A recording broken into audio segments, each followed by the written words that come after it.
ನಮಸ್ಕಾರ ವೀಕ್ಷಕರೇ, ಹೋಮಿಯೋಕೇರ್ ವಿಶೇಷ ಕಾರ್ಯಕ್ರಮಕ್ಕೆ ತಮಗೆಲ್ಲ ಸ್ವಾಗತ. ನಮ್ಮೊಂದಿಗೆ ಹೋಮಿಯೋಕೇರ್ ಇಂಟರ್ನ್ಯಾಷನಲ್ ಡಾಕ್ಟರ್ ಆದಂತಹ ಡಾಕ್ಟರ್ ರಶ್ಮಿ ಇದ್ದಾರೆ.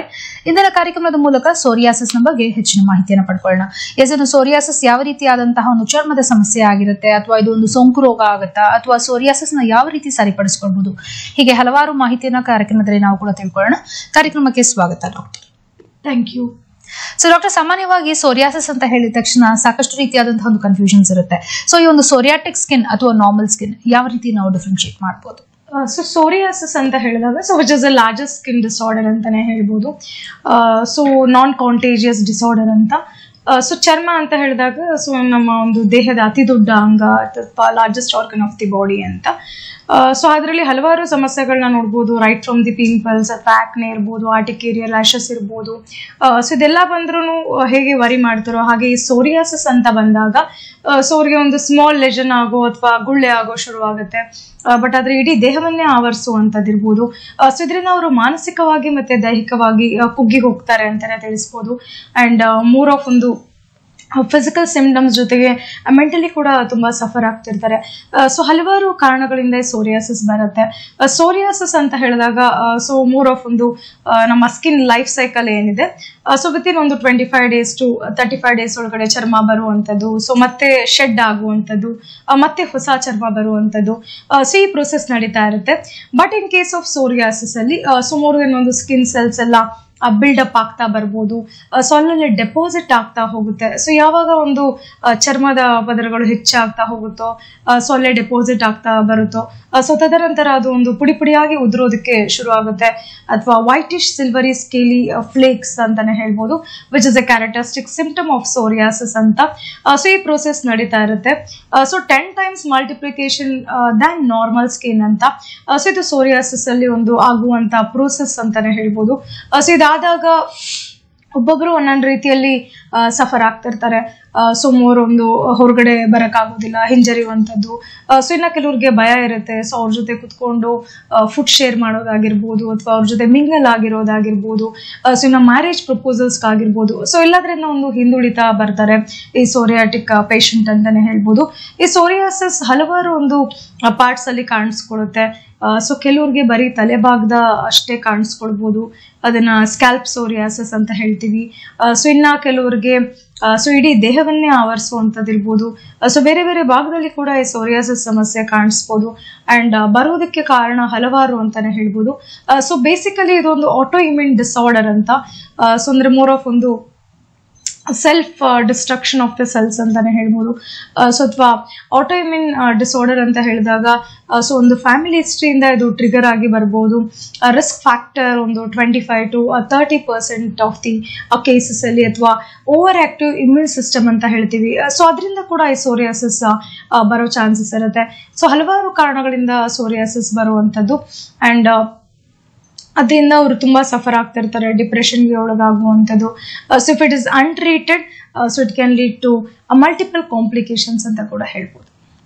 ಸೊ ಎಸ್, ಈ ಒಂದು ಸೋರಿಯಾಸಿಸ್ ಅನ್ನುವಂತಹ ಒಂದು ಸಮಸ್ಯೆ ಖಂಡಿತ ಇದು ಸಾಮಾಜಿಕ ಪಿಡುಗು ಅಂತ ಹೇಳ್ಬೋದು, ಒಂದು ಸೋಷಿಯಲ್ ಸ್ಟಿಗ್ಮಾ ಅಂತಾನೆ ಹೇಳ್ಬೋದು. ಅಥವಾ ಇದು ಒಂದು ಕಂಟೇಜಿಯಸ್ ಅಲ್ಲ, ಯಾವುದೇ ರೀತಿಯಾದಂತಹ ಹರಡುವಂತಹ ಸಾಧ್ಯತೆ ಇಲ್ಲ ಮತ್ತೊಬ್ಬರಿಗೆ ಅಂತ ಕೂಡ ನಾವೆಲ್ಲ ತಿಳ್ಕೊಂಡಿದ್ದೀವಿ. ಸೊ ಟೈಪ್ಸ್ ಅಂತ ಬಂದಾಗ ಇದನ್ನ ಹಲವಾರು ರೀತಿಯಲ್ಲಿ ವಿಂಗಡಣೆ ಮಾಡ್ಬೋದು ಅಂತ ಹೇಳ್ತಾ ಇದ್ರಿ. ಸೊ ಇವಾಗ ಅದು ಬರುವಂತಹ ಜಾಗಗಳನ್ನ ತಗೊಂಡಾಗ ಇವಾಗ ಸ್ಕ್ಯಾಲ್ಪ್ ಸೋರಿಯಾಸಿಸ್ ಆಗಿರ್ಬೋದು, ಹೀಗೆ ಯಾವ ರೀತಿಯಾದಂತಹ ಟೈಪ್ಸ್ ಆಫ್ ಸೋರಿಯಾಸಿಸ್ ಇದೆ ಡಾಕ್ಟರ್? ಸೊ ಸೋರಿಯಾಸಿಸ್ ಅಲ್ಲಿ ಹಲವಾರು ಒಂದು ವಿಧಗಳನ್ನ ನಾವು ನೋಡ್ಬೋದು.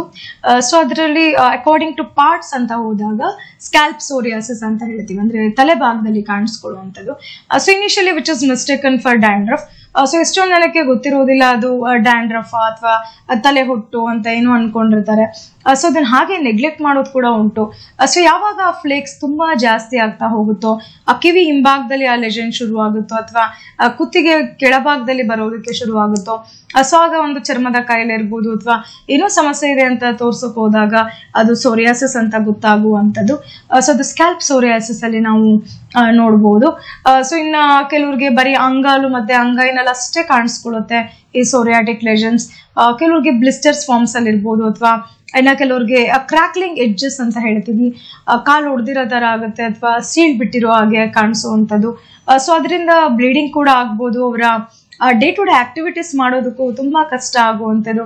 ಸೊ ಇನ್ನು ಅಂಗೈನಲ್ಲಿ ತುಂಬಾ ರಫ್ ಅಂಡ್ ಸ್ಕಿನ್ ಎಡ್ಜಸ್ ಅಂತಾನೆ ಹೇಳ್ತೀವಿ, ಚರ್ಮ ತುಂಬಾ ದಪ್ಪ ಆಗುವಂಥದ್ದಿರ್ಬೋದು, ಅದರಿಂದ ತುಂಬಾ ಇಚ್ಚಿಂಗ್ ಆಗುವಂಥದ್ದು, ಫ್ಲೇಕ್ಸ್ ಪುಡಿ ಪುಡಿಯಾಗಿ ಉದುರುವಂಥದ್ದಿರ್ಬೋದು. ಸೊ ಇದು ಹೆಚ್ಚಾಗಿ ನಾವು ನೋಡ್ಬೋದು. ಸೊ ಇದನ್ನ ಪಾಮರ್ ಅಥವಾ ಪ್ಲಾಂಟಾರ್ ಸೋರಿಯಾಸಿಸ್ ಅಲ್ಲಿ ನೋಡುವಂಥದ್ದು. ಸೊ ಇದು ಕೂಡ ಸೊ ಫ್ಯಾಮಿಲಿ ಹಿಸ್ಟ್ರಿ ಇದ್ದಾಗ ಬರುವಂಥದ್ದು ಹೆಚ್ಚು, ಅಥವಾ ಮೋರ್ ಆಫ್ ಒಂದು ಫೀಮೇಲ್ಸ್ ಅಲ್ಲಿ ಕೂಡ ಕಾಣಿಸ್ಬೋದು. And sometimes it is mistaken for eczema ಕೂಡ ಹೌದು. ಸೊ ಕೆಲವ್ರಿಗೆ ಅಲರ್ಜಿಕ್ ಇರುತ್ತೆ ಅಥವಾ ಕಾಂಟ್ಯಾಕ್ಟ್ ಡರ್ಮಟೈಟಿಸ್ ಅಂತ ಹೇಳ್ತೀವಿ. ಸೊ ಆ ಟೈಮಲ್ಲಿ ಇದು ಪಾಮರ್ ಅಥವಾ ಪ್ಲಾಂಟಾರ್ ಸೋರಿಯಾಸಿಸ್ ಕೂಡ ಸೊ ಸಮ್ಟೈಮ್ಸ್ ಒಂದು ಮಿಸ್ಲೀಡಿಂಗ್ ಮಾಡುವಂಥದ್ದು. ಸೊ ಹಾಗಾಗಿ ಡಯಾಗ್ನೋಸಿಸ್ ಕೂಡ ತುಂಬಾ ಇಂಪಾರ್ಟೆಂಟ್ ಅಂತಾನೆ ಹೇಳ್ಬೋದು. ಸೊ ಇನ್ನು ಕೆಲವ್ರಿಗೆ ಇನ್ವರ್ಸ್ ಸೋರಿಯಾಸಿಸ್ ಅಂತ ಹೇಳ್ತೀವಿ. ಸೊ ಇನ್ವರ್ಸ್ ಸೋರಿಯಾಸಿಸ್ ಅಂತ ಹೇಳಿದಾಗ usually it occurs in skin folds, ಅಂದ್ರೆ ಆಕ್ಸಿಲರಿ ಸ್ಕಿನ್ ಫೋಲ್ಡ್ಸ್ ಆಗಿರ್ಬೋದು, ಅಬ್ಡೋಮಿನಲ್ ಸ್ಕಿನ್ ಫೋಲ್ಡ್ಸ್ ಆಗಿರ್ಬೋದು, ಸೊ ಅಥವಾ ಗ್ಲೂಟಿಯಲ್ ಸ್ಕಿನ್ ಫೋಲ್ಡ್ಸ್ ಆಗಿರ್ಬೋದು. ಸೊ ಹೆಚ್ಚಾಗಿ ಒಂದು ಸ್ಕಿನ್ ಫೋಲ್ಡ್ ರೀಜನ್ ಅಲ್ಲಿ ಈ ಸೋರಿಯಾಟಿಕ್ ಲೆಷನ್ಸ್ ಕಾಣಿಸ್ಕೊಂಡಾಗ ತುಂಬಾ ಇಚ್ಚಿಂಗ್ ಆಗ್ಬೋದು, ಅಥವಾ ಪುಡಿ ಪುಡಿಯಾಗಿ ಉದುರುವಂಥದ್ದಿರ್ಬೋದು, ಲೆಷನ್ಸ್ ತುಂಬಾ ದೊಡ್ಡದಾಗಿ ಒಂದು ಸ್ಪ್ರೆಡ್ ಆಗುವಂಥದ್ದಿರ್ಬೋದು. ಸೊ ಇದು ಕೂಡ ಕಾಣಿಸ್ಕೊಳ್ಳುತ್ತೆ. ಇದನ್ನ ನಾವು ಇನ್ವರ್ಸ್ ಸೋರಿಯಾಸಿಸ್ ಅಂತ ನೋಡ್ತೀವಿ. ಯಾವ ಭಾಗದಲ್ಲಿ ಒಂದು ಸ್ಕಿನ್ ಫೋಲ್ಡ್ ಇರುತ್ತೋ ಸೊ ಆ ಭಾಗದಲ್ಲಿ ಅಷ್ಟೇ ಕಾಣಿಸ್ಕೊಂಡಾಗ ಅದನ್ನು ಇನ್ವರ್ಸ್ ಸೋರಿಯಾಸಿಸ್ ಅಂತ ಹೇಳ್ಬೋದು. ಸೊ ಇನ್ನು ನೇಲ್ ಸೋರಿಯಾಸಿಸ್ ನ ನೋಡ್ತೀವಿ. ನೇಲ್ ಸೋರಿಯಾಸಿಸ್ ಅಂತ ಹೇಳಿದಾಗ ಸೊ ಯೂಶಲಿ ಒಂದು ನೇಲ್ ಬೆಡ್ಸ್ ಅಲ್ಲಿ ಕಾಣಿಸ್ಕೊಳ್ಳುವಂಥದ್ದು, ತುಂಬಾ ಒಂದು ಇಚಿಂಗ್ ಆಗ್ತಾ ಇರುತ್ತೆ. ಅಂಡ್ ಸಮ್ಟೈಮ್ಸ್ ಏನೋ ಒಂದು ಫಂಗಲ್ ಇನ್ಫೆಕ್ಷನ್ ಅಥವಾ ಸೊ ಯಾವುದೇ ರೀತಿ ತೊಂದರೆ ಇಲ್ಲ ಅಂತ ಕೆಲವರು ಹಾಗೆ ಕೂಡ ನೆಗ್ಲೆಕ್ಟ್ ಮಾಡಿರ್ತಾರೆ. ಬಟ್ ಆದ್ರೆ ನೇಲ್ ಬೆಡ್ಸ್ ಅದು ಕವರ್ ಆದಾಗ ಮತ್ತೆ ಅದು ಆ ನೇಲ್ ಔಟ್ಗ್ರೋಯಿಂಗ್ ಕೂಡ ಕಮ್ಮಿ ಆಗ್ತಾ ಹೋಗುತ್ತೆ. ಮೋರ್ ಆಫ್ ಒಂದು ಯೆಲ್ಲೋಯಿಶ್ ಅಥವಾ ವೈಟಿಶ್ ಸಿಲ್ವರಿ ಸ್ಕೇಲಿ ಫ್ಲೇಕ್ಸ್ ಆಗಿ ಸೊ ಅದು ಒಂದು ಆವರಿಸ್ತಾ ಬರುತ್ತೆ ಆ ಉಗುರುಗಳನ್ನ. ಸೊ ಇದನ್ನ ನಾವು ಆ ನೇಲ್ ಸೋರಿಯಾಸಿಸ್ ಅಲ್ಲಿ ನೋಡುವಂಥದ್ದು. ಸೊ ಇನ್ನು ಅಕಾರ್ಡಿಂಗ್ ಟು ಒಂದು ಪ್ಯಾಟರ್ನ್ ಆಫ್ ಅಪಿಯರೆನ್ಸ್ ಅಂತ ಏನ್ ಹೇಳ್ತೀವಿ, ಸೊ ಅದ್ರ ಪ್ರಕಾರ ಈ ಸೋರಿಯಾಸಿಸ್ ನ ನೋಡುವಂತದ್ದಾದ್ರೆ ಗಟೆಡ್ ಸೋರಿಯಾಸ್ ನ ನೋಡ್ತೀವಿ. ಸೊ ಯೂಶಲಿ ಒಂದು ಕಾಯಿನ್ ಶೇಪ್ಡ್ ಲೆಷನ್ಸ್ ಇರುತ್ತೆ. ಸೊ ಮಲ್ಟಿಪಲ್ ಲೆಷನ್ಸ್ ಅಂತಾನೆ ಹೇಳ್ಬೋದು. ಮಕ್ಕಳಲ್ಲಿ ಈ ಫಾರ್ಮ್ ಅಲ್ಲಿ ತುಂಬಾ ಹೆಚ್ಚಾಗಿ ಕಾಣಿಸ್ಕೊಳ್ಳುವಂಥದ್ದು. ಸ್ಮಾಲ್ ಸ್ಮಾಲ್ ಬ್ಲಿಸ್ಟರ್ಸ್ ಆಗಿ ಕಾಣಿಸ್ಕೊಳ್ಳುತ್ತೆ ಅಂಡ್ ಕಾಯಿನ್ ಶೇಪ್ಡ್ ಲೆಷನ್ಸ್ ಆಗಿ ಕಾಣಿಸ್ಕೊಳ್ಳುವಂಥದ್ದು. ಇಚ್ಚಿಂಗ್ ತುಂಬಾ ಸಿವಿಯರ್ ಆಗಿರುತ್ತೆ. ಸೊ ಇನಿಷಿಯಲಿ ಅವರು ಕೂಡ ನೆಗ್ಲೆಕ್ಟ್ ಮಾಡಿರ್ತಾರೆ. ಸೊ ಮಗುನಲ್ಲಿ ಸೊ ಯಾವುದೇ ರೀತಿ ಒಂದು ಸಮಸ್ಯೆ ಇರ್ಬೋದು, ಅಥವಾ ಸೊ ಅವರೇ ಮದ್ದನ್ನ ಟ್ರೈ ಮಾಡುವಂಥದ್ದು. ಸೊ ಹಲವಾರು ಒಂದು ಮೆಡಿಕೇಶನ್ಸ್ ಕೂಡ ಹಚ್ಚಿರ್ತಾರೆ, ಬಟ್ ಆದ್ರೂ ಅದು ಗುಣ ಆಗ್ತಿರೋದಿಲ್ಲ. ಸೊ ಕಾಯಿನ್ ಶೇಪ್ಡ್ ನಲ್ಲಿ ಇರುವಂತ ಲೆಷನ್ಸ್ ಎಲ್ಲ ತುಂಬಾ ದೊಡ್ಡದಾಗ್ತಾ ಹೋಗುತ್ತೆ. ಸೊ ಅದನ್ನ ನಾವು ಗಟೆಡ್ ಸೋರಿಯಾಸಿಸ್ ಅಲ್ಲಿ ನೋಡ್ತೀವಿ. ಸೊ ಇನ್ನ ಕೆಲವರಲ್ಲಿ ಎರಿಥ್ರೋಡರ್ಮ್ಯಾಟಿಕ್ ಸೋರಿಯಾಸಿಸ್ ಅಂತ ಹೇಳ್ಬೋದು. ಯೂಶಲಿ ಇದು ತುಂಬಾ ಒಂದು ನೋಡೋದಕ್ಕೂ ಒಂದು ಸೊ ಒಂದು ವಿಕಾರವಾಗಿರುವಂಥದ್ದು, ಸೊ ಅಥವಾ ಭಯ ಪಡುವಂಥದ್ದು, ತುಂಬಾ ಒಂದು red and type of rashes ಅಂತಾನೆ ಹೇಳ್ಬೋದು. ಸಿವಿಯರ್ ಒಂದು ಸ್ಕೇಲಿ ಫ್ಲೇಕ್ಸ್ ಇರುತ್ತೆ, ಕೆಂಪಾಗಿರುವಂಥದ್ದು. ಸೊ ಅಲ್ಲಲ್ಲಿ ಬ್ಲೀಡಿಂಗ್ ಸ್ಪಾಟ್ಸ್ ಕೂಡ ಕಾಣಿಸ್ಕೊಳ್ಳುತ್ತೆ. ಸೊ ಯೂಶಲಿ ರೇರ್ ಫಾರ್ಮ್ ಅಲ್ಲಿ ಕಾಣಿಸ್ಕೊಳ್ಳುವಂಥದ್ದು. ಸೊ ಇದನ್ನ ನಾವು ಎರಿಥ್ರೋಡರ್ಮ್ಯಾಟಿಕ್ ಸೋರಿಯಾಸಿಸ್ ಅಂತ ಹೇಳ್ತೀವಿ. ಮೋರ್ ಆಫ್ ಒಂದು ಫ್ಲೇಕ್ಸ್ ಫಾರ್ಮೇಶನ್ ಜೊತೆಗೆ ಹೆಚ್ಚಾಗಿ ಒಂದು ಕೆಂಪಾಗಿರುವಂಥದ್ದು, ಇಚಿಂಗ್ ತುಂಬಾ ಸಿವಿಯರ್ ಆಗಿರುತ್ತೆ ಅಂಡ್ ಫ್ಲೇಕ್ಸ್ ಫಾರ್ಮೇಶನ್ ಕೂಡ ಹೆಚ್ಚಾಗಿರುತ್ತೆ. ಅದನ್ನ ಎರಿಥ್ರೋಡರ್ಮ್ಯಾಟಿಕ್ ಸೋರಿಯಾಸಿಸ್ ಅಲ್ಲಿ ನಾವು ನೋಡ್ಬೋದು. ಸೊ ಇನ್ನ ಕೆಲವರಲ್ಲಿ ಪ್ಲೇಕ್ ಸೋರಿಯಾಸಿಸ್, ಅಂಡ್ ಆ ಪ್ಲೇಕ್ ಸೋರಿಯಾಸಿಸ್ ನ ನಾವು ಹೆಚ್ಚು ಜನದಲ್ಲಿ ನೋಡ್ಬೋದು. And 80 to 90% of the psoriasis cases ಏನಿರುತ್ತೆ ಅದು ಪ್ಲೇಕ್ ಸೋರಿಯಾಸಿಸ್ ರೂಪದಲ್ಲೇ ಕಾಣಿಸ್ಕೊಳ್ಳುವಂಥದ್ದು. ಅಮೌಂಟ್ ಆಫ್ ಒಂದು ವೈಟಿಶ್ ಸಿಲ್ವರಿ ಸ್ಕೇಲಿ ಫ್ಲೇಕ್ಸ್ ಏನಿದೆ ಇದನ್ನ ಹೆಚ್ಚಾಗಿ ನಾವು ಈ ಪ್ಲೇಕ್ ಸೋರಿಯಾಸಿಸ್ ಅಲ್ಲಿ ನೋಟಿಸ್ ಮಾಡುವಂಥದ್ದು. ಪುಡಿ ಪುಡಿಯಾಗಿ ಉದುರುವಂಥದ್ದು, ಅಥವಾ ಮೋರ್ ಆಫ್ ಒಂದು ವಿಂಟರ್ ಸೀಸನ್ಸ್ ಅಲ್ಲಿ ಇಚ್ಚಿಂಗ್ ಜಾಸ್ತಿ ಆಗುವಂಥದ್ದು ಇರ್ಬೋದು. ಸೊ ಇದೆಲ್ಲ ಒಂದು ಪಾರ್ಟಿಕ್ಯುಲರ್ ಫೀಚರ್ ಆಫ್ ಸಿಂಪ್ಟಮ್ಸ್ ಏನಿರುತ್ತೆ ಅದನ್ನ ನಾವು ಈ ಪ್ಲೇಕ್ ಸೋರಿಯಾಸಿಸ್ ಅಲ್ಲಿ ನೋಡುವಂಥದ್ದು. ಸೊ ಇನ್ನ ಕೆಲವರಿಗೆ ಸೋರಿಯಾಸಿಸ್ ವಲ್ಗ್ಯಾರಿಸ್ ಅಂತ ಹೇಳ್ತೀವಿ. ಸೊ ಸೋರಿಯಾಸಿಸ್ ವಲ್ಗ್ಯಾರಿಸ್ ಅಂತ ಹೇಳಿದಾಗ ತುಂಬಾ ಹೆಚ್ಚಾಗಿ ಕಾಣಿಸುತ್ತೆ, ಇಡೀ ದೇಹವನ್ನೇ ಆವರಿಸುವಂಥದ್ದು ಈ ಲೆಷನ್ಸ್. ಸೊ ಸ್ಮಾಲ್ ಸ್ಪಾಟ್ ಆಗೋ ಅಥವಾ ಲೆಷನ್ಸ್ ಆಗೋ ಕಾಣಿಸ್ಕೊಳ್ಳುತ್ತೆ. ಸೊ ತದನಂತರ ಒಂದು ತಲೆ ಭಾಗದಲ್ಲಿ ಇರ್ಬೋದು, ಅಥವಾ ಸೊ ಹಲವಾರು ಬಾಡಿ ಪಾರ್ಟ್ಸ್ ಅಲ್ಲಿ ಇರ್ಬೋದು. ಸೊ ಈ ಭಾಗದಲ್ಲೆಲ್ಲ ಹೆಚ್ಚಾಗಿ ಒಂದು ಆವರಿಸ್ತಾ ಬಂದಾಗ ಸೊ ಇದನ್ನ ನಾವು ಸೋರಿಯಾಸಿಸ್ ವಲ್ಗ್ಯಾರಿಸ್ ಅಂತ ಹೇಳುವಂಥದ್ದು. ಸೊ ಇದನ್ನ ಒಂದು ರೇರ್ ಕಂಡೀಷನ್ ಅಲ್ಲಿ ನೋಡ್ಬೋದು. ಯೂಶಲಿ ಒಂದು 10 to 20% ಆಫ್ ದಿ ಕೇಸಸ್ ಅಲ್ಲಿ ಈ ಸೋರಿಯಾಸಿಸ್ ವಲ್ಗ್ಯಾರಿಸ್ ಕಾಣಿಸ್ಕೊಳ್ಳುತ್ತೆ. ಅಂಡ್ ರಿಪೀಟೆಡ್ ಆಗಿ ಒಂದು ಹಾಸ್ಪಿಟಲೈಸೇಷನ್ ಆಗುವಂಥದ್ದು ಅಂಡ್ ಮಲ್ಟಿಪಲ್ ಇನ್ಫೆಕ್ಷನ್ಸ್ ಕೂಡ ನೋಡ್ತಾ ಇರ್ತೀವಿ. ಸೊ ಇದನ್ನ ಸೋರಿಯಾಸಿಸ್ ವಲ್ಗ್ಯಾರಿಸ್ ಅಲ್ಲಿ ನಾವು ನೋಡುವಂಥದ್ದು. ಸೊ ಇನ್ನ ಪಸ್ಟ್ಯುಲರ್ ಸೋರಿಯಾಸಿಸ್ ಅಂತ ಹೇಳ್ತೀವಿ. Again it is one more form of the psoriasis, so which is filled with pus formation ಅಂತ. ಸೊ ಅಲ್ಲಲ್ಲಿ ಪಸ್ ಡಿಸ್ಚಾರ್ಜ್ ಆಗ್ತಾ ಇರುತ್ತೆ, ಇಚಿಂಗ್ ತುಂಬಾ ಸಿವಿಯರ್ ಆಗ್ತಿರುವಂಥದ್ದು ಅಂಡ್ ರಿಪೀಟೆಡ್ ಆಗಿ ಅವರಲ್ಲಿ ಒಂದು ಇನ್ಫೆಕ್ಷನ್ ಆಗುವಂಥದ್ದು along with psoriatic set of symptoms ಜೊತೆಗೆ ಸೊ ಅವ್ರಿಗೆ ಒಂದು ಫೀವರ್ ಬರುವಂಥದ್ದಿರ್ಬೋದು, ಸೊ ಅಥವಾ ಇಚಿಂಗ್ ತುಂಬಾ ಜಾಸ್ತಿ ಆಗುವಂಥದ್ದಿರ್ಬೋದು, ಸೊ ಅಲ್ಲಲ್ಲಿ ಪಸ್ ಡಿಸ್ಚಾರ್ಜ್ ಆಗ್ತಿರೋದ್ರಿಂದ ಪೇನ್ಫುಲ್ ಲೆಜನ್ಸ್ ಆಗುವಂಥದ್ದಿರ್ಬೋದು. ಸೊ ಈ ಕೇಸಸ್ ಅಲ್ಲಿ ಕೂಡ ಅವರು ಸೊ ಪದೇ ಪದೇ ಒಂದು ಹಾಸ್ಪಿಟಲೈಸೇಷನ್ ಆಗುವಂಥದ್ದು ಬಿಕಾಸ್ ಆಫ್ ದಿ ಸಿವಿಯರಿಟಿ ಹೆಚ್ಚಾಗಿರೋದ್ರಿಂದ. ಸೊ ಮಲ್ಟಿಪಲ್ ಆರ್ಗನ್ಸ್ಗೆ ದಟ್ ಕ್ಯಾನ್ ಕಾಸ್ ಕಾಂಪ್ಲಿಕೇಶನ್ಸ್ ಕೂಡ ಹೌದು ಅಂತ ಹೇಳ್ಬೋದು. ಸೊ ಎಸ್, ಹಲವಾರು ರೀತಿಯಾದಂತಹ ಅಂದ್ರೆ ಟೈಪ್ಸ್ ಆಫ್ ಸೋರಿಯಾಸಿಸ್ ಬಗ್ಗೆ ನಾವು ಮಾಹಿತಿನ ಪಡ್ಕೊಂಡಿದೀವಿ. ಸೊ ಇದೊಂದು ಸೋಂಕು ರೋಗ ಅಲ್ಲ, ಅಂದ್ರೆ ಕಂಟೇಜಿಯಸ್ ಅಲ್ಲ ಅಂತ ತಿಳ್ಕೊಂಡಿದೀವಿ. ಆದ್ರೆ ಆ ವ್ಯಕ್ತಿಯ ಒಂದು ದೇಹದಲ್ಲಿ ಹರಡುವಂತಹ ಸಾಧ್ಯತೆ ಇದೆ ಡಾಕ್ಟರ್.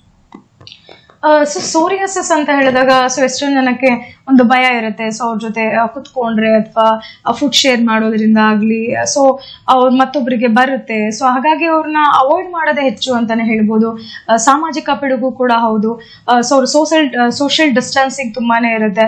ಸೊ ಅವರಿಂದ ದೂರ ಇರೋದಕ್ಕೆ ತುಂಬಾ ಜನ ಇಷ್ಟಪಡ್ತಾರೆ. ಸೊ ಯಾಕಂದ್ರೆ ಅವ್ರಿಗೆ ಎಲ್ಲಿ ಬರುತ್ತೋ ಸೊ ಸ್ಪ್ರೆಡ್ ಆಗುತ್ತೋ ಅಂತ. But psoriasis basically it is an autoimmune disorder. So ಇದು ಒಬ್ಬರಿಂದ ಒಬ್ಬರಿಗೆ ಸ್ಪ್ರೆಡ್ ಆಗೋದಿಲ್ಲ. ಸೊ ಅವ್ರ ಜೊತೆ ಕುತ್ಕೊಂಡು ಸೊ ಊಟ ಮಾಡೋದಾಗಿರ್ಬೋದು ಅಥವಾ ಸೋಷಿಯಲ್ ಲೈಫ್ ಲೀಡ್ ಮಾಡುವಂಥದ್ದಾಗಿರ್ಬೋದು. ಸೊ ಯಾವುದೇ ರೀತಿ ಅದು ಸ್ಪ್ರೆಡ್ ಆಗೋದಿಲ್ಲ. ಸೊ ಬದಲಾಗಿ ಫ್ಯಾಮಿಲಿ ಹಿಸ್ಟ್ರಿ ಇದೆ, ಒಂದು ಹೆರಿಡಿಟ್ರಿ ಆಗಿ ಅನುವಂಶವಾಗಿ ಇದು ಬರೋ ಚಾನ್ಸಸ್ ಇರುತ್ತೆ. ಸೊ ಮನೆಯಲ್ಲಿ ಅಜ್ಜಿಗಿದೆ ಅಥವಾ ಅಮ್ಮಂಗಿದೆ ಅಂತ ಹೇಳಿದಾಗ ಸೊ ಒಂದು ನೆಕ್ಸ್ಟ್ ಫ್ಯೂಚರ್ ಜನರೇಷನ್ಗೆ ಬರುವಂತ ಚಾನ್ಸಸ್ ಆರ್ ಮೋರ್, ಒಂದು 15 to 20% ಆಫ್ ದಿ ಕೇಸಸ್ ಅಲ್ಲಿ ಅಂತಾನೆ ಹೇಳ್ಬೋದು.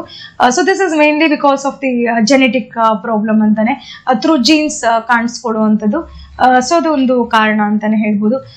ಬಟ್ ಒಬ್ಬರಿಂದ ಒಬ್ಬರಿಗೆ ಸ್ಪ್ರೆಡ್ ಆಗೋದಿಲ್ಲ, ಬದಲಾಗಿ ಅವರ ದೇಹದಲ್ಲಿ ಹೆಚ್ಚಾಗಿ ಸ್ಪ್ರೆಡ್ ಆಗ್ಬೋದು if it is untreated. So ಅದು ಇನಿಷಿಯಲ್ ಸ್ಟೇಜಸ್ ಅಲ್ಲಿ ಆಗಿರುವಾಗಲೇ ಸೊ ಡೆಫಿನೆಟ್ಲಿ ಅವ್ರು ಕೇರ್ ಮಾಡಬೇಕಾಗತ್ತೆ. ಸೊ ಸ್ಕ್ಯಾಲ್ಪ್ ಅಲ್ಲಿ ಬಂದಾಗ ಆಗಿರ್ಬೋದು, ಸೊ ಅವ್ರಿಗೆ ಒಂದು ಆ ಸಿಂಪ್ಟಮ್ಸ್ ಕೂಡ ಗೊತ್ತಾಗ್ತಾ ಇರುತ್ತೆ. ತುಂಬಾ ಒಂದು ಪುಡಿ ಪುಡಿ ಆಗಿ ಉದುರುವಂಥದ್ದಿರ್ಬೋದು, ಇಚಿಂಗ್ ತುಂಬಾ ಜಾಸ್ತಿ ಇರುತ್ತೆ, ಅಲ್ಲಲ್ಲೇ ಗಾಯ ಆಗುವಂಥದ್ದು ಅಂಡ್ ಆ ಭಾಗದಲ್ಲಿ ಕೂಡ ಹೇರ್ ಲಾಸ್ ಆಗ್ತಾ ಹೋಗುತ್ತೆ, ಕೂದಲು ಅಷ್ಟಾಗಿ ಬೆಳೆಯುವುದಿಲ್ಲ.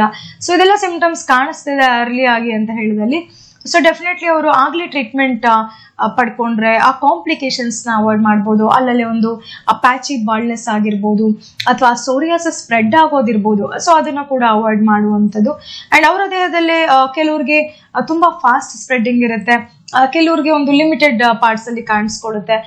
ಸೊ ಅಂಗಾಲು ಅಂಗೈನಲ್ಲಿ ಅಷ್ಟೇ ಕಾಣಿಸ್ಬೋದು, ಬೇರೆ ಭಾಗದಲ್ಲಿ ಕಾಣಿಸೋದಿಲ್ಲ. ಕೆಲವ್ರಿಗೆ ಬರೀ ತಲೆ ಭಾಗದಲ್ಲಿ ಅಷ್ಟೇ ಕಾಣಿಸ್ಕೊಳ್ಳುತ್ತೆ, ಇನ್ನ ಕೆಲವ್ರಿಗೆ ಇಡೀ ದೇಹವನ್ನೇ ಆವರಿಸುವಂಥದ್ದು.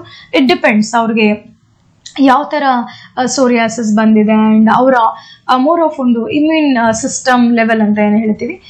So over active immune system ಇಂದ ಬರೋದ್ರಿಂದ ಸೊ ಹಲವಾರು ಕಾರಣಗಳು ಬರೋದಕ್ಕೆ.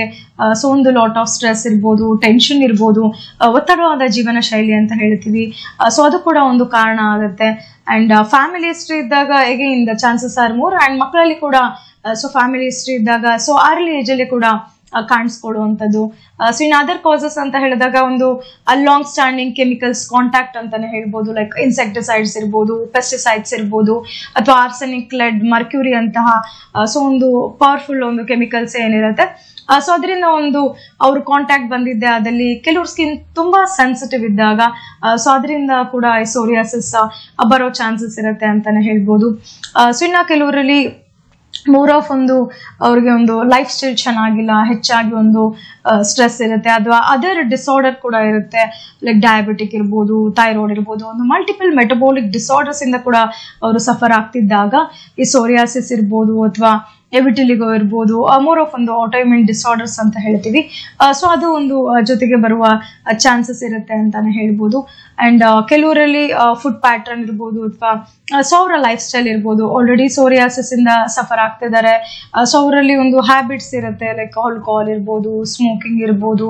ಸೊ ಇದೆಲ್ಲ ಒಂದು ಟ್ರಿಗರಿಂಗ್ ಫ್ಯಾಕ್ಟರ್ಸ್ ಅಂತಾನೆ ಹೇಳ್ಬೋದು. ಸೊ ಇದು ಮತ್ತಷ್ಟು ಆ ಸೋರಿಯಾಸಿಸ್ ನ ಉಲ್ಬಣಗೊಳಿಸುತ್ತೆ ಅಂತಾನೆ ಹೇಳ್ಬೋದು. ಅಂಡ್ ವಿಂಟರ್ ಸೀಸನ್ಸ್ ಅಲ್ಲಿ ತುಂಬಾ ಹೆಚ್ಚಾಗಿ ನಾವು ಈ ಸೋರಿಯಾಸಿಸ್ ಸಮಸ್ಯೆನ ನೋಡ್ಬೋದು. ಚಳಿಗಾಲ ಆಗ್ತಿದ್ದಂಗೆ ಅವ್ರಿಗೆ ಒಂದು ಚರ್ಮ ಬಿಗಿದಂತಾಗುವಂಥದ್ದಿರ್ಬೋದು, ಆ ಫ್ಲೇಕ್ಸ್ ತುಂಬಾ ಜಾಸ್ತಿ ಆಗುವಂಥದ್ದಿರ್ಬೋದು, ಇಚಿಂಗ್ ಜಾಸ್ತಿ ಆಗುವಂಥದ್ದಿರ್ಬೋದು. ಸೊ ಇದೆಲ್ಲ ಜಾಸ್ತಿ ಆಗ್ತಾ ಹೋಗುತ್ತೆ. And lot of stress, tension, so ಇದರಿಂದ ಮತ್ತಷ್ಟು ಆ ಸೋರಿಯಾಸಿಸ್ ಸಮಸ್ಯೆ ಹೆಚ್ಚಾಗುವಂಥದ್ದು. And it can lead to early complications ಕೂಡ ಹೌದು ಅಂತ ಹೇಳ್ಬೋದು. ಸೊ ಎಸ್, ನಾವು ಟೈಪ್ಸ್ ಆಗಿರಬಹುದು ಮತ್ತು ಇದಕ್ಕೆ ಹಲವಾರು ರೀತಿಯಾದಂತಹ ಕಾರಣಗಳು, ಗುಣಲಕ್ಷಣಗಳ ಬಗ್ಗೆ ಕೂಡ ಒಂದು ಮಾಹಿತಿನ ಪಡೆದಿದ್ವಿ. ಸೊ ಹಾಗಿದ್ದಲ್ಲಿ ಈ ಸೋರಿಯಾಸಿಸ್ ಸಮಸ್ಯೆ ಬಂದ ನಂತರ ಯಾವ ರೀತಿಯಾದಂತಹ ಪರಿಶೀಲನೆಗಳು ಅಂದ್ರೆ ಟೆಸ್ಟ್ಗಳು ಬೇಕಾಗಬಹುದು ಡಾಕ್ಟರ್?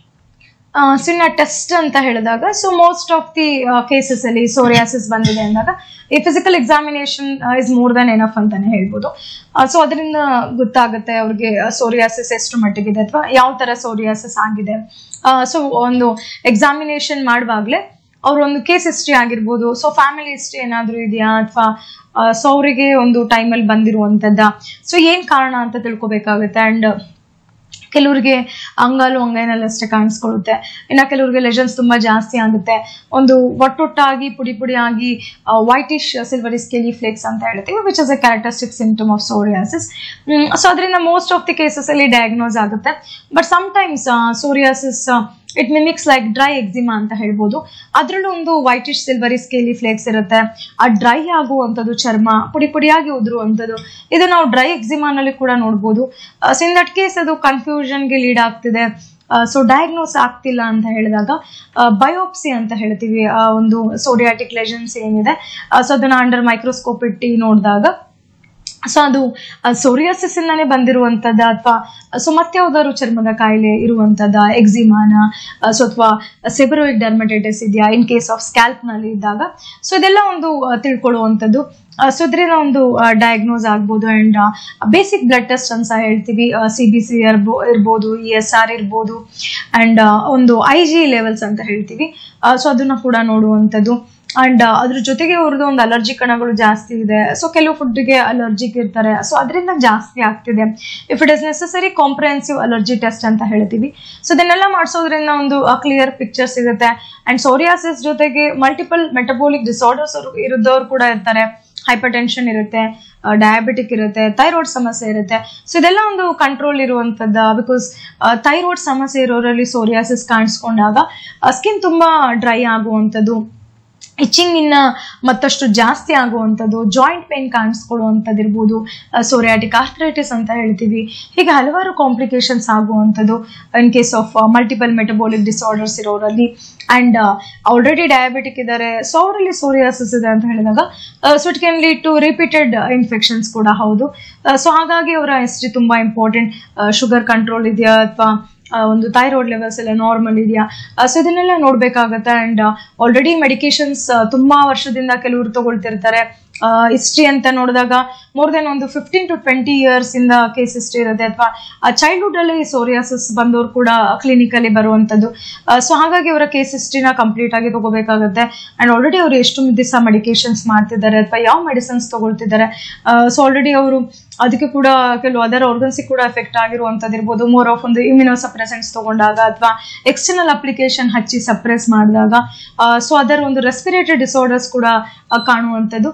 ಸೊ ಹಾಗಾಗಿ depends upon the case and ಅವರ ಸಿಂಪ್ಟಮ್ಸ್ ನ ಮುಖಾಂತರ ಡಯಾಗ್ನೋಸ್ ಮಾಡುವಂಥದ್ದು, ಅಥವಾ ಕೆಲವು ಬ್ಲಡ್ ಟೆಸ್ಟ್ ಆಗಿರ್ಬೋದು ಅಥವಾ ಬಯೋಪ್ಸಿ ಆಗಿರ್ಬೋದು. ಇಫ್ ಇಟ್ ಇಸ್ ನೆಸೆಸರಿ ಅದನ್ನ ಕೂಡ ಅಡ್ವೈಸ್ ಮಾಡುವಂಥದ್ದು.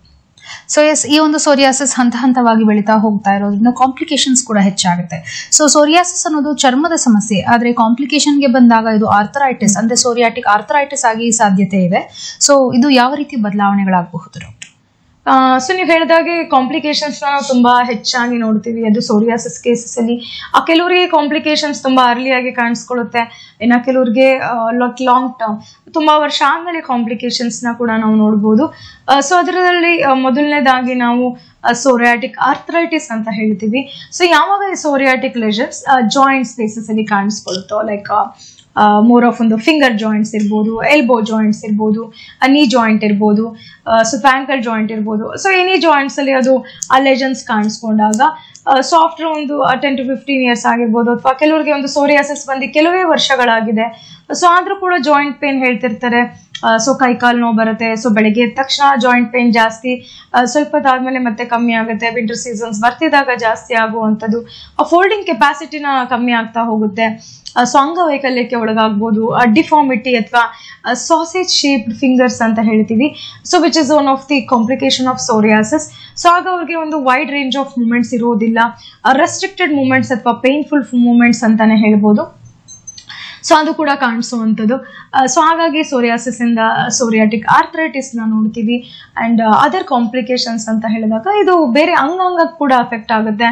ಸೊ ರಾದರ್ ದನ್ ಸ್ಕಿನ್ ಅಂತ ನೋಡಿದಾಗ ಸೊ ಮೇಲ್ನೋಟಕ್ಕೆ ಬರೀ ಚರ್ಮಕ್ಕೆ ಆಗುವ ಸಮಸ್ಯೆ ಅಂತ ಕಂಡ್ರು ಕೂಡ ಸೊ ಒಳಗಡೆ ಇಂಟರ್ನಲ್ ಆರ್ಗನ್ಸ್ ಕೂಡ ಕಾಂಪ್ಲಿಕೇಶನ್ಸ್ ಆಗುವಂಥದ್ದು ಇಫ್ ಇಟ್ ಇಸ್ ಅನ್ಟ್ರೀಟೆಡ್, ಅಥವಾ ಸೊ ಅವರೇ ಸೆಲ್ಫ್ ಮೆಡಿಕೇಶನ್ ಏನೋ ಮಾಡ್ಕೊಳ್ತಿರ್ತಾರೆ, ಸೊ ಅಥವಾ ಅಷ್ಟೊಂದು ಹೆಚ್ಚಾಗಿ ಕೇರ್ ಮಾಡೋದಿಲ್ಲ. ಸೊ ಅಂಥವರಲ್ಲಿ ಕಾಂಪ್ಲಿಕೇಶನ್ಸ್ ನ ಕೂಡ ನೋಡ್ಬೋದು. ಸೊ ಅದರಲ್ಲಿ ಒಂದು ಹೃದಯ ಸಂಬಂಧಿತ ಕಾಯಿಲೆಗಳಿರ್ಬೋದು, ಕಾರ್ಡಿಯೋವ್ಯಾಸ್ಕ್ಯುಲರ್ ಡಿಸಾರ್ಡರ್ಸ್ ಅಂತ ಹೇಳ್ತೀವಿ, ಸೊ ಅದು ಕೂಡ ಕಾಣಿಸುವಂಥದ್ದು. ಅಂಡ್ ಅದರ್ ಆಟೋಇಮ್ಯೂನ್ ಡಿಸಾರ್ಡರ್ಸ್ ಇದ್ರ ಜೊತೆಗೆ ಬರ್ಬೋದು. ಥೈರಾಯ್ಡ್ ಇರ್ಬೋದು, ಅಥವಾ ಡಯಾಬಿಟಿಸ್ ಇರ್ಬೋದು, ಕೊಲೆಸ್ಟ್ರಾಲ್ ಜಾಸ್ತಿ ಆಗುವಂಥದ್ದು, ರಿಪೀಟೆಡ್ ಆಗಿ ಒಂದು ಫೀವರ್ ಬರುವಂಥದ್ದು ಇರ್ಬೋದು, ಜಾಯಿಂಟ್ ಪೇನ್ ಬರುವಂಥದ್ದು, ಅರ್ಲಿ ಆಸ್ಟಿಯೋಆರ್ಥರೈಟಿಸ್ ಚೇಂಜಸ್ ಆಗುವಂಥದ್ದು, ಇದೆಲ್ಲ ಒಂದು ಸೋರಿಯಾಟಿಕ್ ಪೇಷಂಟ್ಸ್ ಅಲ್ಲಿ ಆಸ್ ಎ ಕಾಂಪ್ಲಿಕೇಶನ್ ಹಾಗೆ ನಾವು ನೋಡ್ಬೋದು. ಸೊ ಹಲವಾರು ಒಂದು ಮೆಡಿಕೇಶನ್ಸ್ ನ ಅಪ್ಲೈ ಮಾಡ್ತಿರ್ತಾರೆ, ಇಂಟರ್ನಲ್ ಮೆಡಿಕೇಶನ್ಸ್ ಕೂಡ ತಗೊಳ್ತಿರ್ತಾರೆ. ಸೊ ಆದ್ರೂ ಕೂಡ ಅವ್ರಿಗೆ ಗುಣ ಆಗ್ತಿರೋದಿಲ್ಲ. ಸೊ ಮತ್ತೆ ಮತ್ತೆ ರಿಲ್ಯಾಪ್ಸ್ ಆಗುವಂಥದ್ದು ಅಂಡ್ ವೆದರ್ ಚೇಂಜ್ ಆದಾಗ ತುಂಬಾ ಅಗ್ರವೇಷನ್ ಆಗುವಂಥದ್ದು, ಮತ್ತಷ್ಟು ಸಿಂಪ್ಟಮ್ಸ್ ಜಾಸ್ತಿ ಆಗಿ ನಾವು ನೋಡ್ಬೋದು. ವೆದರ್ ಚೇಂಜ್ ಆದ ತಕ್ಷಣ ಅವ್ರಿಗೆ ಇಮಿಡಿಯೇಟ್ ಆಗಿ ಸಿಂಪ್ಟಮ್ಸ್ ಜಾಸ್ತಿ ಆಗ್ತಾ ಹೋಗುತ್ತೆ. ಜಾಯಿಂಟ್ ಪೇನ್ ಇರ್ಬೋದು, ಸ್ಟಿಫ್ನೆಸ್ ಇರ್ಬೋದು, ಸ್ವೆಲ್ಲಿಂಗ್ ಕಾಣಿಸ್ಕೊಳ್ಳುವಂಥದ್ದು. ಅದರಲ್ಲೂ ಪಸ್ಟ್ಯುಲರ್ ಸೋರಿಯಾಸಿಸ್ ಅಂತ ಹೇಳಿದಾಗ ಫಸ್ಟ್ ಡಿಸ್ಚಾರ್ಜ್ ಇರುತ್ತೆ, ಫೀವರ್ ಇರುತ್ತೆ, ಸೊ ಮಲ್ಟಿಪಲ್ ಕಾಂಪ್ಲಿಕೇಶನ್ಸ್ ಕೂಡ ಆಗುವಂಥದ್ದು, ರಿಪೀಟೆಡ್ ಆಗಿ ಇನ್ಫೆಕ್ಷನ್ಸ್ ಕೂಡ ಆಗ್ಬೋದು. And sometimes most of the cases ಅಲ್ಲಿ ಕಾರ್ಡಿಯೋವ್ಯಾಸ್ಕ್ಯುಲರ್ ಅನ್ಡಯಾಗ್ನೋಸ್ಡ್ ಕೂಡ ಇರುತ್ತೆ. ಸೊ ಹಾಗಾಗಿ ಸೋರಿಯಾಟಿಕ್ ಪೇಷಂಟ್ ಅಲ್ಲಿ ಕಾಂಪ್ಲಿಕೇಶನ್ಸ್ ಹೋಗ್ತಾ ಇದೆ, ತುಂಬಾ ಸಿವಿಯಾರಿಟಿ ಹೆಚ್ಚಾಗಿದೆ ಅಂತ ಹೇಳಿದಾಗ ಸೊ ಅದರ ಒಂದು ಟೆಸ್ಟ್ಗಳನ್ನ ಮಾಡಿಸುವಂಥದ್ದಿರ್ಬೋದು, ಸೊ ಅಥವಾ ಅವರ ಲೆವೆಲ್ ಯಾವ ತರ ಇದೆ, ಸೊ ಸೋರಿಯಾಟಿಕ್ ಸ್ಟೇಜಸ್ ಯಾವ ತರ ಇದೆ, ಸೊ ಅದನ್ನು ನೋಡೋದು ತುಂಬಾ ಮುಖ್ಯ ಅಂತಾನೆ ಹೇಳ್ಬೋದು. ಸೋರಿಯಾಸಿಸ್ ಅನ್ನುವಂತಹ ಒಂದು ಸಮಸ್ಯೆಗೆ ಹೈಜೀನ್ ಬಹಳ ಮುಖ್ಯ ಆಗ್ತಾ ಹೋಗುತ್ತೆ, ಕ್ಲೆನ್ಲಿನೆಸ್ ಅಂತ ಹೇಳ್ತೀವಿ. ಇದಲ್ಲದೆ ನಮ್ಮ ಚರ್ಮಕ್ಕೆ ಮಾಯಿಶ್ಚರ್ ಆಗಿರೋದು ಬಹಳ ಮುಖ್ಯ ಕೂಡ ಹೌದು. ಯಾಕಂದ್ರೆ ನೀವು ಹೇಳಿದ ಹಾಗೆ ಇದು ಒಂದು ಚಳಿಗಾಲದಲ್ಲಿ ಇದು ಟ್ರಿಗರ್ ಆಗುವಂತ ಸಾಧ್ಯತೆ ಇದೆ. ಸೊ ಹಾಗಿದ್ದಲ್ಲಿ ಮ್ಯಾನೇಜ್ಮೆಂಟ್ ಯಾವ ರೀತಿ ಇರಬೇಕು ಡಾಕ್ಟರ್? ಸೊ ಸೋರಿಯಾಸಿಸ್ ಅಂತ ಬಂದಾಗ ಲೈಕ್ ಕೆಲವು ಫುಡ್ ಐಟಮ್ಸ್ ತಗೊಂಡಾಗ ಸೊ ಅವ್ರಿಗೆ ಇಚ್ಚಿಂಗ್ ತುಂಬಾ ಜಾಸ್ತಿ ಆಗುತ್ತೆ. ಫಾರ್ ಎಕ್ಸಾಂಪಲ್ ನಾನ್ ವೆಜ್ ಇರ್ಬೋದು, ಸೊ ಚಿಕನ್ ಇರ್ಬೋದು, ಫಿಶ್ ಇರ್ಬೋದು, ಸೊ ಇಂಥದನ್ನ ತಗೊಂಡಾಗ ಅವ್ರಿಗೆ ಇಮಿಡಿಯೇಟ್ ಆಗಿ ಆ ಲೆಜನ್ಸ್ ಕೂಡ ತುಂಬಾ ಜಾಸ್ತಿ ಆಗುತ್ತೆ. ಇಚ್ಚಿಂಗ್ ಆಗಿರ್ಬೋದು, ಬರ್ನಿಂಗ್ ಆಗಿರ್ಬೋದು, ಅಥವಾ ಸಮ್ಟೈಮ್ಸ್ ತುಂಬಾ ಪುಡಿ ಪುಡಿಯಾಗಿ ಉದುರುವಂಥದ್ದು, ಹೆಚ್ಚಾಗುವಂಥದ್ದು, ಸೊ ಇದು ಕೂಡ ಜಾಸ್ತಿ ಆಗ್ತಾ ಹೋಗುತ್ತೆ. So that is also one of the ಒಂದು ವೆದರ್ ಚೇಂಜ್ ಇಂದ ಅಗ್ರವೇಷನ್ ಆಗುವಂಥದ್ದು. ಅಂಡ್ ಸೊ ಸೋರಿಯಾಟಿಕ್ ಪೇಷಂಟ್ ಅಲ್ಲಿ ಒಂದು ಮಾಯಿಶ್ಚರ್ ಕಂಟೆಂಟ್ ಮೇಂಟೈನ್ ಮಾಡೋದಂಥದ್ದು ತುಂಬಾ ಇಂಪಾರ್ಟೆಂಟ್. ಬಿಕಾಸ್ ಸ್ಕಿನ್ ಡ್ರೈ ಆಗಕ್ಕೆ ಬಿಟ್ಟದಂಗೆಲ್ಲ ಸೊ ಅವ್ರಿಗೆ ಒಂದು ಪೇನ್ ತುಂಬಾ ಜಾಸ್ತಿ ಆಗುತ್ತೆ, ಚರ್ಮ ಎಳೆದಂಗ ಆಗುವಂಥದ್ದು, ಪುಲ್ಲಿಂಗ್ ಟೈಪ್ ಆಫ್ ಪೇನ್ ಅಂತ ಹೇಳ್ಬೋದು, because of the severe dryness. So ಬೇಗ ಒಂದು ಡ್ರೈ ಪ್ಯಾಚಸ್ ಆಗಿ ಆಗುವುದರಿಂದ, ಪುಡಿ ಪುಡಿಯಾಗಿ ಉದುರೋದ್ರಿಂದ ಸೊ ಅವರ ಮಾಯಿಶ್ಚರ್ ಕಂಟೆಂಟ್ ನ ಮೇಂಟೈನ್ ಮಾಡುವಂಥದ್ದು ತುಂಬಾ ಇಂಪಾರ್ಟೆಂಟ್. ಹಾಗಾಗಿ ಒಂದು ಪ್ಲೇನ್ ವ್ಯಾಸ್ಲಿನ್ ಅಥವಾ coconut oil external application is more preferable ಅಂತಾನೆ ಹೇಳ್ಬೋದು. And internally hydration is also very important. So water content ಕೂಡ ತುಂಬಾ ಇಂಪಾರ್ಟೆಂಟ್ ಆಗಿರುತ್ತೆ. ಸೊ ಅವರ ಚರ್ಮ ತುಂಬಾ ಡ್ರೈನೆಸ್ ಆಗಿರೋದ್ರಿಂದ ಸೊ ಕೆಲವು ಸೋರಿಯಾಟಿಕ್ ಪೇಷಂಟ್ ಯಾವುದೇ ರೀತಿ ಒಂದು ವಾಟರ್ ಇಂಟೇಕ್ ಬಗ್ಗೆ ಗಮನ ಕೊಡೋದಿಲ್ಲ, ಸೊ ಹೈಡ್ರೇಷನ್ ಮಾಡ್ಕೊಳ್ತಿರೋದಿಲ್ಲ. ಸೊ ಹಾಗಾಗಿ ಒಂದು water intake like 8 to 10 glasses of water per day ಅಂತ ಹೇಳ್ತೀವಿ. ಸೊ ಅದು ಒಂದು ವಾಟರ್ ಇಂಟೇಕ್ ತುಂಬಾ ಇಂಪಾರ್ಟೆಂಟ್ ಆಗಿರುತ್ತೆ. ಸೊ ಅದನ್ನ ಮಾಡುವಂಥದ್ದಿರ್ಬೋದು. ಅಂಡ್ ಸೊ ಇನ್ನ ಕೆಲವರಲ್ಲಿ ಮೋಸ್ಟ್ ಆಫ್ ದಿ ಕೇಸಸ್ ಅಲ್ಲಿ ಡಯಟ್ ಕಂಟ್ರೋಲ್ ಇರೋದಿಲ್ಲ, ಸ್ಪೈಸಿ ಇರ್ಬೋದು, ಆಯಿಲಿ ಅಥವಾ ಗ್ರೀನ್ ಚಿಲ್ಲಿಸ್ ಇರ್ಬೋದು, ಫ್ರೈಡ್ ಐಟಮ್ಸ್ ಇರ್ಬೋದು. ಸೊ ಇದನ್ನ ತಿಂದ ತಕ್ಷಣ ಇಚ್ಚಿಂಗ್ ಮತ್ತಷ್ಟು ಡಬಲ್ ಆಗುವಂಥದ್ದು, ಸಿಂಪ್ಟಮ್ಸ್ ತುಂಬಾ ಹೆಚ್ಚಾಗುವಂಥದ್ದನ್ನ ಕೂಡ ನೋಡಿರ್ತೀವಿ. ಸೊ ಹಾಗಾಗಿ ಅಂತ ಫುಡ್ ಐಟಮ್ಸ್ ನ ಕೂಡ ಅವರು ಅವಾಯ್ಡ್ ಮಾಡೋದು ತುಂಬಾ ಇಂಪಾರ್ಟೆಂಟ್ ಅಂತಾನೆ ಹೇಳ್ಬೋದು.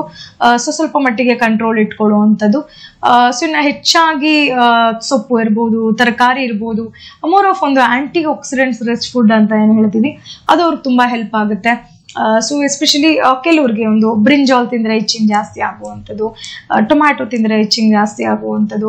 ಅಂಡ್ ಸಮ್ ಪೇಷಂಟ್ಸ್ ಅಲ್ಲಿ ಗ್ಲೂಟಾನ್ ಅಲರ್ಜಿ ಇರುತ್ತೆ, ಲ್ಯಾಕ್ಟೋಸ್ ಇಂಟಾಲರೆನ್ಸ್ ಇರುತ್ತೆ, ಅದನ್ನ ತಗೊಂಡಾಗ ಮತ್ತಷ್ಟು ಇಚ್ಚಿಂಗ್ ಜಾಸ್ತಿ ಆಗುತ್ತೆ. ಕೆಲವು ತರಕಾರಿಯಿಂದ ಜಾಸ್ತಿ ಆಗುತ್ತೆ ಅಂತ ಕೂಡ ಕೇಳಿರ್ತೀವಿ.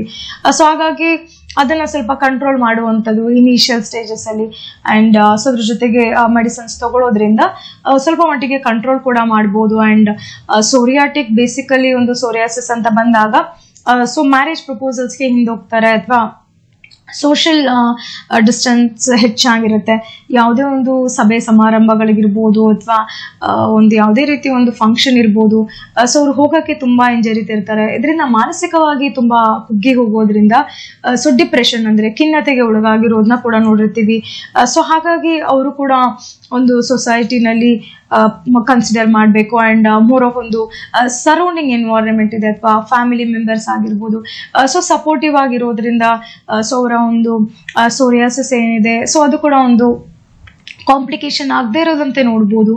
ಸೊ ಇನ್ನು ಆಲ್ರೆಡಿ ಲೆಜನ್ಸ್ ಎಲ್ಲ ಇದೆ, ಸಫರ್ ಆಗ್ತಿದ್ದಾರೆ ಅಂತ ಹೇಳಿದಾಗ ಸೊ ಕೆಲವು ವರ್ಷಗಳ ಟ್ರೀಟ್ಮೆಂಟ್ ಕೂಡ ಅವರಿಗೆ ಬೇಕಾಗುವಂಥದ್ದು. ಸೊ ಹಾಗಾಗಿ ಒಂದು ಮೆಂಟಲಿ ಅವರು ಸಫರ್ ಆಗದೆ ಇರೋದನ್ನ ಅವಾಯ್ಡ್ ಮಾಡಬೇಕಾಗತ್ತೆ. Stress management is very important. Either through ಒಂದು ಮೆಡಿಟೇಷನ್ ಇರ್ಬೋದು, ಸೊ ಯೋಗ ಮಾಡುವಂಥದ್ದು ಇರ್ಬೋದು. ಸೊ ಇದರಿಂದ ಕೂಡ ಸೋರಿಯಾಸಿಸ್ನ ಒಂದು ಮ್ಯಾನೇಜ್ಮೆಂಟ್ ಕೂಡ ಮಾಡ್ಬೋದು.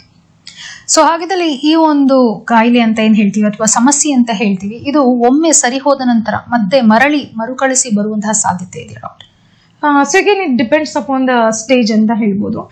ಸೊ ಕೆಲವ್ರಿಗೆ ವಿಂಟರ್ ಸೀಸನ್ಸ್ ಅಲ್ಲೆಲ್ಲ ತುಂಬಾ ಜಾಸ್ತಿ ಆಗ್ತಾ ಇರುತ್ತೆ. ಸಮ್ಮರ್ ಸೀಸನ್ಸ್ ಅಲ್ಲಿ ಅವರಿಗೆ ಕಂಪ್ಲೀಟ್ಲಿ ಬೆಟರ್ ಇರ್ತಾರೆ. ಸೊ ಅಷ್ಟಾಗಿ ಸಿಂಪ್ಟಮ್ಸ್ ಕಾಣೋದಿಲ್ಲ, ರಿಲ್ಯಾಪ್ಸ್ ಆಗೋದಿಲ್ಲ. ಸೊ ಈಗ ಆಲ್ರೆಡಿ ಕೆಲವರು ಟ್ರೀಟ್ಮೆಂಟ್ ತಗೊಂಡಿರ್ತಾರೆ, ಮೋರ್ ಆಫ್ ಒಂದು ಎಕ್ಸ್ಟರ್ನಲ್ ಅಪ್ಲಿಕೇಶನ್ ಹಚ್ತಾ ಇರ್ತಾರೆ, ಇಂಟರ್ನಲ್ ಮೆಡಿಕೇಶನ್ಸ್ ಲೈಕ್ ಇಮ್ಯುನೋಸಪ್ರೆಸೆಂಟ್ಸ್ ನ ತಗೊಳ್ತಿರ್ತಾರೆ. ಸೊ ಅದು ಆ ತಕ್ಷಣ ಕಮ್ಮಿ ಆಗುತ್ತೆ. ಮತ್ತೆ ಮೆಡಿಕೇಶನ್ಸ್ ಈಗ ನಾವು ಸ್ಟಾಪ್ ಮಾಡಿದೀವಿ ಅಂದಾಗ ಸೊ ಮತ್ತೆ ಉಲ್ಬಣ ಆಗೋದು ಕೂಡ ಚಾನ್ಸಸ್ ಜಾಸ್ತಿ ಇರುತ್ತೆ. ಬಟ್ ಆದರೆ homeopathic medicines are very constitutional medicines ಅಂತಾನೆ ಹೇಳ್ಬೋದು.